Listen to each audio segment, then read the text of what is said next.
மரகத தபால மலர் மொட்டுகளை மொய்க்கின்ற பொன்னிற கருவண்டு போ மாதவன் மார்பினில் வாசம் புரிந்தங்கு மெய்சிலிற் பேற்றும் விழிகள்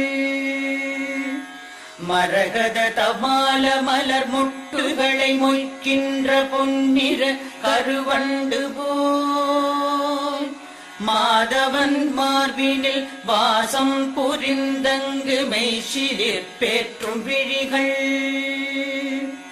பரவும் பல்வடிவத்தின் செல்வ வளமாகிடும் திருமகளின் அழகு விழிகள்